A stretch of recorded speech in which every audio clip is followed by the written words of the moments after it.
স্টুডেন্টই present perfect tense এবং first indefinite টেন্সের মধ্যে ডিফারেন্সটা বুঝতে পারি না। আজকের ক্লাসে আমরা ট্রাই করব যে একটু ডিফারেন্স গুলো বোঝার জন্য, যে কোথায় আমরা প্রেজেন্ট পারফেক্ট টেন্স ব্যবহার করব, কোথায় ফার্স্ট ইনডিফিনিট টেন্স ব্যবহার করব। So let's get started. Present perfect tense normally কোনো একটা কাজ রিসেন্টলি হয়েছে এবং ওই কাজটার ইম্প্যাক্ট বাকি আছে তাহলে হয়ে থাকে। আমরা একটু স্ট্রাকচারটা দেখার চেষ্টা করব, স্ট্রাকচার না জানলে তো আমরা পারবো না। যেমন subject plus has have plus verb 3 plus object, subject plus has have plus verb 3 plus object হয়ে থাকে। Rahim has given IELTS exam recently, Rahim IELTS exam recently দিয়েছে। এই কাজটা রিসেন্টলি শেষ হয়েছে এবং এটার একটা ইম্প্যাক্ট বাকি আছে, সেই হিসেবে এটা প্রেজেন্ট পারফেক্ট টেন্স। কিরকম ইম্প্যাক্ট?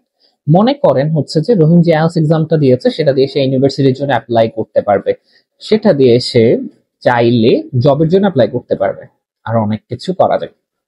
সো এই যে রহিম কাজটা শেষ করেছে, রিসেন্টলি শেষ করেছে এবং এটার ইম্প্যাক্ট আছে, এই ধরনের কাজগুলোকে আমরা প্রেজেন্ট পারফেক্টে বলি। আবার এমনও হতে পারে যে কোনো একটা কাজ আপনি রিসেন্টলি শেষ করেছেন, সেটাও কিন্তু প্রেজেন্ট পারফেক্ট টেন্সে বলবেন।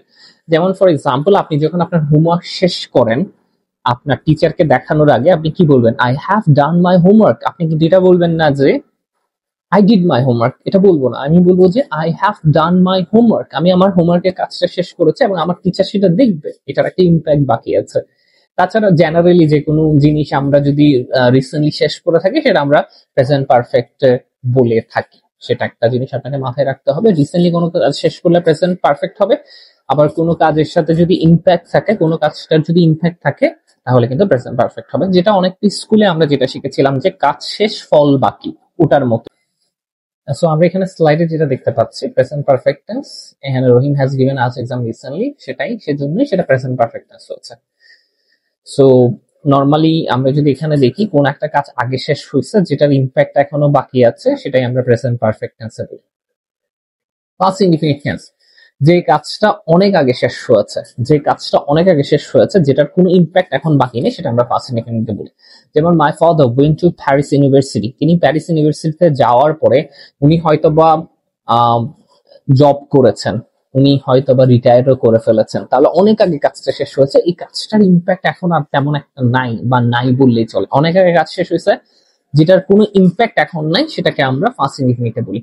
ইম্প্যাক্টের ব্যাপারটা আসলে আপনাকে বুঝতে হবে। হ্যাঁ, ডেফিনেটলি এটা ইম্প্যাক্ট আছে যে উনি একটা গ্র্যাজুয়েট পারসন, হয়তো উনি সবাইকে গর্ব করে বলে যে উনি একজন প্যারিস ইউনিভার্সিটি পড়ে আসছে।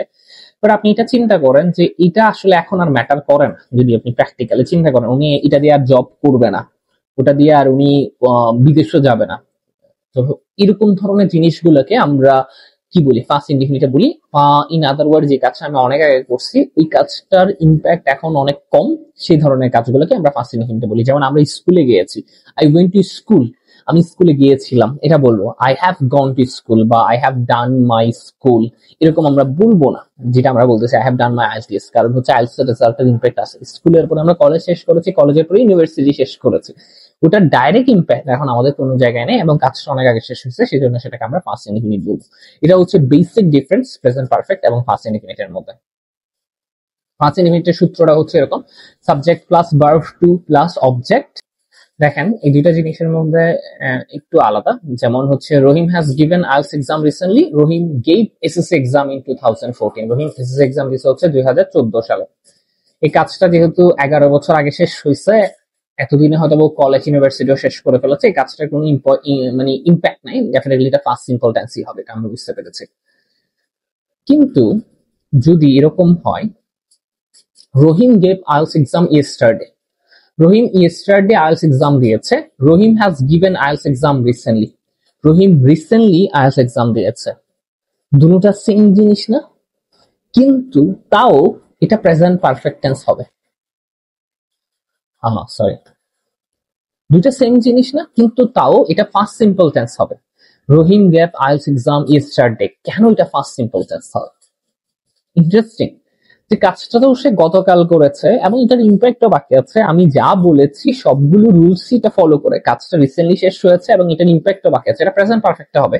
এটা আমি ফার্স্ট ইনডিফিনিটে দিচ্ছি, সাবজেক্টের পরে ভার্ব টু বসিয়ে অবজেক্ট বসিয়ে আমি বলছি যে এটা ফার্স্ট ইন্ডিফিনিট হবে। সেটার রিজন হচ্ছে যে যদি কখনো কোনো সেন্টেন্সের সাথে অতীতের সময় থাকে বা ফার্স্ট টাইম এক্সপ্রেশন যেটা আমরা বলি, সেটা সব সময় ফার্স্ট সিম্পল টেন্স হবে। সেটা যদি আমি কাজটা 5 মিনিট আগেও করি, আমি যদি অতীতের সময় উল্লেখ করি, সেটা সব সময় ফার্স্ট সিম্পল টেন্স হবে। যেমন মনে করেন আমি বললাম যে I drank tea 5 minutes ago, আমি 5 মিনিট আগে চা পান করেছি, যেটা কিন্তু ইম্প্যাক্টও আছে। আমি এখন আর চা খাবো না এবং কাজটা খুব রিসেন্টলি শেষ করেছি, কিন্তু এটাও কি হবে? প্রেজেন্ট, সরি, ফার্স্ট সিম্পল টেন্সই হবে। এটা আমাদেরকে একটু মাথায় রাখতে হবে, কেমন? So let's go to the next thing. So এখানে অনেকগুলো ফার্স্ট টাইম এক্সপ্রেশন আছে। at 9 a.m, at noon, on January 5th, I went to Coxbazaar on January 5th, 15, যেটা আপনি বলতে চান। এরকম জিনিসগুলো, কোনো সালের নাম বলতেছি, yesterday morning, yesterday afternoon, yesterday evening, অতীতের সময় উল্লেখ করলেই সেটা কি হবে? সবসময় ফার্স্ট ইনডিফিনিট টেন্স হবে, ঠিক আছে? যেমন an hour ago, 5 minutes ago, a long time ago, many years ago, 10 minutes, 10 years ago, 6 months ago, এরকম last night, last Monday, last summer, last Christmas, whatever you want to say, এটা সবসময় কি হবে? First indefinite টেন্সই হবে। আচ্ছা, আমরা একটা খুবই ট্রেডিশনাল এক্সাম্পল দিব, যেটা আমরা স্কুলে পড়ে এসেছি ফার্স্ট প্রেজেন্ট পারফেক্ট টেন্সের জন্য। কনসিকুয়েন্সেস বা কোনো একটা জিনিসের রেজাল্ট থাকা। রহিম নামের কেউ একজন, যে এখানে দেখেন একটু কুল টাইপের যে ছেলেটা আছে, এই রহিম নামের ছেলেটা কি হয়েছে আসলে, ও কি করছে? ওর বাসার চাবিটা হারাই ফেলছে। ইউ নো হোয়াট হ্যাপেন যখন আপনি বাসার চাবিটা হারাই ফেলেন? আপনি ঘরে ঢুকতে পারেন না। Rahim can not enter his house. Rahim's mother will be unhappy when she will know about it. এখনো জানে না, যখন জানবে। রহিম ঘরে ঢুকতে পারতেছে না, এই মুহূর্তে পারতেছে না। রহিম চাবি হারাই ফেলার পরে এই কাজটার কিন্তু ইম্প্যাক্ট আমরা দেখতে পাচ্ছি। এটার ফলে রহিম কিন্তু এখনই কি করতে পারতেছে না, ঘরে ঢুকতে পারছে না। তাহলে আমরা কি বলবো? Rahim can not enter his house আছে, Rahim mother's will be unhappy when she will know about it.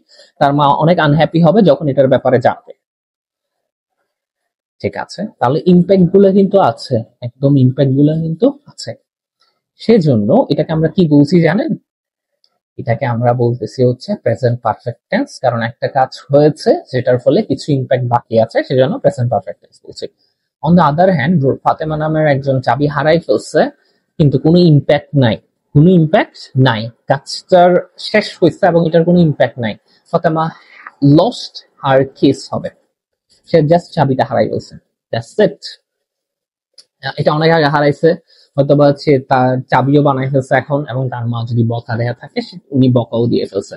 তো এই কাজটার এক্স্যাক্টলি কোনো ইম্প্যাক্ট নাই, সেজন্য এটা আমরা ফার্স্ট সিম্পল টেন্সে নিয়েছি। তাহলে আমরা যেটা বুঝতে পারলাম সেটা হচ্ছে যে টাইম এবং ইম্প্যাক্টটা খুবই ইম্পর্টেন্ট একটা বিষয় প্রেজেন্ট পারফেক্ট টেন্স এবং পাস্ট সিম্পল টেন্সের জন্য। প্রেজেন্ট পারফেক্ট টেন্স হচ্ছে যে কোনো একটা কাজ শেষ হয়েছে, এটার ইম্প্যাক্ট বাকি থাকবে, পাস্ট সিম্পল টেন্সে সেটা থাকবে না। প্রেজেন্ট পারফেক্ট টেন্সে কিন্তু আমরা এক্সপেরিয়েন্স নিয়ে কথা বললে আমরা কিন্তু প্রেজেন্ট পারফেক্ট টেন্সে বলি। এটা খুবই মজার একটা বিষয়, আমরা অনেকে জানি না যে I have never visited Paris, আমি কখনো প্যারিসে যাই নাই, আমি কখনো ইন্ডিয়া যাই নাই। এটা কোন টেন্সে বলবো আমি? এটা তো আমি চাইলে ফিউচার টেন্সে বলতে পারবো না। I will not go to India, তার মানে হচ্ছে আমি ইন্ডিয়াতে যাব না। I will not go to Paris, আমি প্যারিসে যাব না, অর্থও সেম অর্থ প্রকাশ করছে না। সেজন্য আমাদেরকে যেটা করতে হবে সেটা কি? প্রেজেন্ট পারফেক্ট ইউজ করতে হবে। যখন আমি কোনো একটা কাজ করি নাই বা কোনো একটা কাজের আমার এক্সপেরিয়েন্স নাই বলতেছি, এভার এবং নেভার ইউজ করতেছি। তাহলে কি? কোনো একটা কাজ করি নাই, এক্সপেরিয়েন্স নাই, এভার এবং নেভার ইউজ করতেছি, সেটা প্রেজেন্ট পারফেক্ট টেন্সে হবে। তাহলে প্রেজেন্ট পারফেক্ট টেন্সে যদি আমরা বলি তাহলে কি হবে? I have never visited Paris, I have never gone to London, I have never gone to London, এরকম হতে পারে। I have never done that, I have never done this job, আমি কখনো এই জবটা করি নাই। তো এগুলোই হচ্ছে প্রেজেন্ট পারফেক্টের ব্যাপার। সো আমি যখনই আমার এক্সপেরিয়েন্সের কথা বলবো, এইবার বা নেভার দিয়ে আমি প্রেজেন্ট পারফেক্ট টেন্স ইউজ করবো। যেমন I have never visited Paris, I have never done that before, তারপর this is the best place I have ever seen in my life. এই ধরনের জিনিসগুলোর জন্য আমরা প্রেজেন্ট পারফেক্ট টেন্স ইউজ করে থাকি যখন আমরা আমাদের এক্সপেরিয়েন্সের কথা বলি। ঠিক আছে, তাহলে আমরা কি শিখলাম? সিম্পল জিনিস, যে একটা কাজ অতীতে শেষ হয়েছে, সবগুলো কাজে আগেই হয় প্রেজেন্ট পারফেক্ট টেন্স বা পাস্ট সিম্পল টেন্সে, কিন্তু কাজের ইম্প্যাক্ট থাকলে প্রেজেন্ট পারফেক্ট টেন্সে বলবো, যদি ইম্প্যাক্ট না থাকে সেটা পাস্ট সিম্পল। এক্সপেরিয়েন্সের কথা যদি বলি, প্রেজেন্ট পারফেক্ট টেন্স হবে এভার বা নেভার দিয়ে। আর পাস্ট সিম্পল তো পাস্ট সিম্পল সি, যেটা কাজ অনেক আগে শেষ হবে, যেটার কোনো ইম্প্যাক্ট থাকবে না, আর যদি কোনো কিছুর সাথে এটা কাজটা রিসেন্টলি হোক, যে কোনো কিছুই হোক, যদি আমরা কোনো অতীতের সময় যোগ করি, যেমন first time expression, yesterday, last year, এগুলো যোগ করি, সেটা সবসময় কি হবে? ফার্স্ট সিম্পল টেন্স হবে। তো আশা করবো যে আজকের লেসনটা আপনাদের ভালো লেগেছে। এন্ড আমরা আশা করি আপনাদের যদি এই ক্লাসগুলো ভালো লাগে, আমরা এই ধরনের আরো কিছু ফ্রি ক্লাস বানাতে চাই। এবং আমি খুবই ক্যামেরা শাই পার্সন, এন্ড আমার অনেস্টলি যদি বলি পছন্দ না। So I am trying my best যে ক্যামেরার সামনে এসে যতটুকু সম্ভব বলা যায় বা বোঝানো যায়। সো লেটস সি, যদি আপনাদের ভালো লেগে থাকে অবশ্যই কমেন্ট করে জানাবেন, তাহলে আমি এরকম আরো কিছু ভিডিও বানানো ইনশাআল্লাহ।